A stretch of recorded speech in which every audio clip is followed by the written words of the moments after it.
E agora a gente fala que, segundo pesquisa realizada por uma organização de serviços profissionais em 2021, aponta que empresas de agronegócio, alimentos e bebidas deverão recompor vagas de trabalho perdidas em 2020.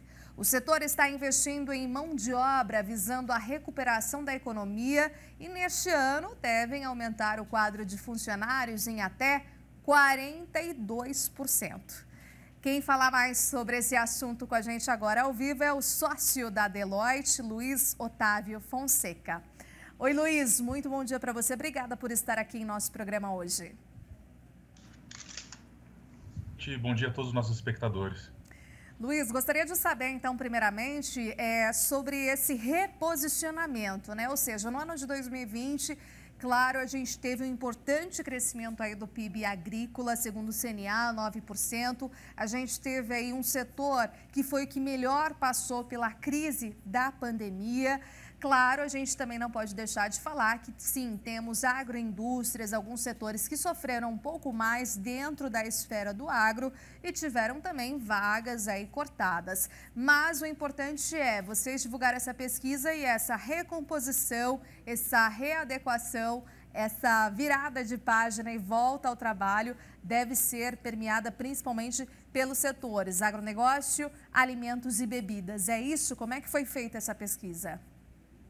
É isso. Isso é uma pesquisa que a Deloitte faz já há mais de 5 anos, uma pesquisa que ocorre sempre no mesmo período do ano e que tenta ter o mesmo conjunto mínimo de perguntas, né? Repetir esse conjunto de perguntas para a gente ver a evolução, não através de indicadores econômicos, mas direto com a percepção do empresário, do produtor, né? Que está ali no dia a dia e fazendo os investimentos antes do que o número econômico apareça. Então, essa pesquisa foi feita com mais de 600 empresas, totalizou aí 1,2 tri em termos de faturamento envolvido, correspondendo a mais ou menos 15% do PIB brasileiro. E dentro do agronegócio foram mais de 50 empresas entrevistadas com faturamento acima de 500 milhões. Então, a gente percebeu, como feedback do empresário, primeiro que, comparativamente a todos os outros setores industriais, o agronegócio, alimentos e bebidas, teve uma curva mais amortizada, uma curva de impacto negativo menor no pico da pandemia. E também foi a primeira curva a se recuperar, ou ficar muito próximo do que era a partir do momento zero, ali pré-pandemia. Então, a gente percebeu também dentro dessas entrevistas que houve uma certa mudança de paradigma, né? Então, o empresário não só, grande parte dele, 42%, pretende recontratar, não somente recontratar, mas ampliar o quadro funcional, mas outros 30% vão manter o que tinha antes, né? Então, isso são 70% da indústria dentro de uma amostra representativa, indicando o crescimento das vagas de trabalho. O que mostra a resiliência do agro brasileiro, a dependência global do agro brasileiro e também a potência do agro brasileiro em pensar no crescimento, olhando também no mundo pós-pandemia. Pois é, e o que você enxerga, né? Qual é o termômetro que, de fato, essas empresas passaram, né? Já que foi o setor que mais deu resposta e trouxe respostas positivas ao advento da pandemia. Obviamente, a gente está falando de um serviço essencial, que é a produção de alimentos, mas a gente conseguiu lidar também com as questões de logística, infraestrutura. A gente não conseguiria exportar aí para mais de 200 países e o fluxo permaneceu muito bem nesse sentido. Então, com isso, né, com esse entendimento, a gente pode esperar um aumento ainda maior aí, já projetando o pós-pandemia, Luiz?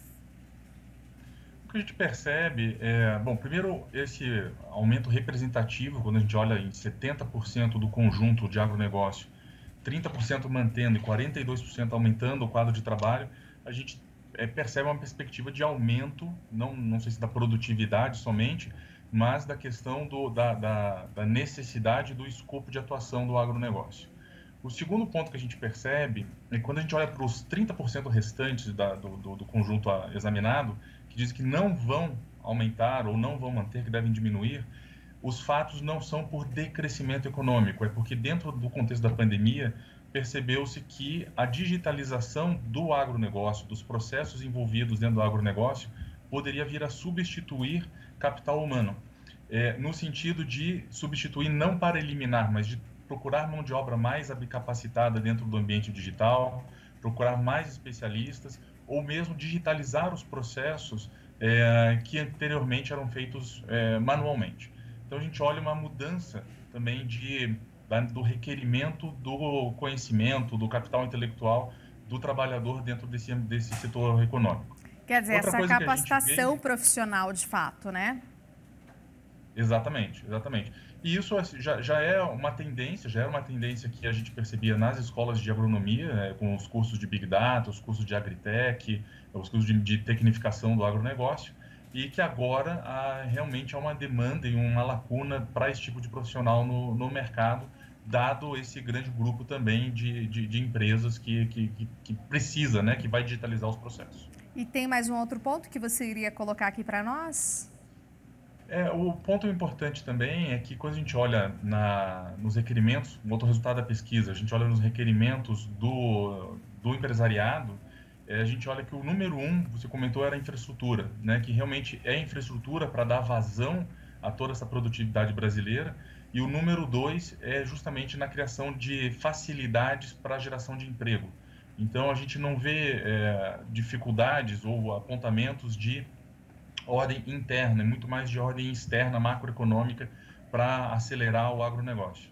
Perfeito, então. Muito obrigada, Luiz, por trazer essa pesquisa muito importante aqui para nós. E, claro, a gente volta a se falar em outras oportunidades na nossa coluna aqui, Carreiras e Oportunidades. Um ótimo dia. Agradeço, fico à disposição, igualmente. A gente também.